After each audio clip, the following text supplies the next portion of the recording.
Seorang perempuan yang belum diketahui identitasnya menjadi korban jambret saat melintas di Jalan Aibtu KS Tubun, tepatnya di depan kantor UPTD BTKIP Sumsel, Kelurahan 20 Ilir D1, Kecamatan Ilir Timur 1 Palembang.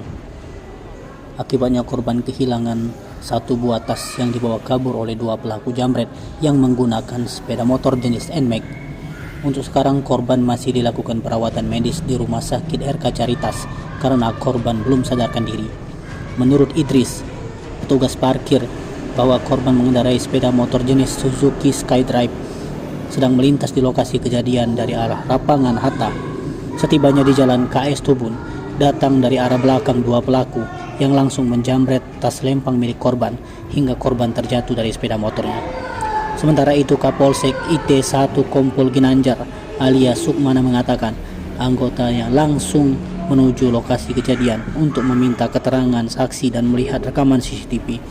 Dan sekarang anggota Reskrim Polsek IT1 sedang mengecek beberapa rekaman CCTV dan mengumpulkan keterangan saksi untuk lakukan penyelidikan. Ini cak mana Pak? Bisa diceritain yang kita tahu? Kalau kejadian betulnya aku tak tahu. Cuman aku habis sholat langsung keluar dulu sudah rame. Katanya di jambret. Jambret Ya. Itu korbannya cewek cowok? Cewek. Cewek. Umur sekitar berapa lah Pak? Sekitar 35-an. 35-an.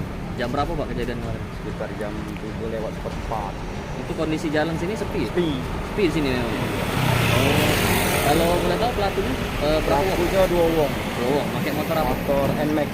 Motor NMAX. Ya. Oh, pakai helm. Pakai helm kalau. Helm galon. Larinya ke arah mana Pak? Sudah ke Agno. Lurus. Tas korban itu lah jembek, Pak? Yo, tas sudah di belakang. berarti dia ini searah Pak ya? Ya, Dari sana Galo ya? Sini ya. Korban tuh nyampak, Pak? Campak langsung lewat ke kamar itu. Itu darahnya Pak ya? Yo, kami angkat ke sini ya. Tim Liputan Sumsel TV melaporkan.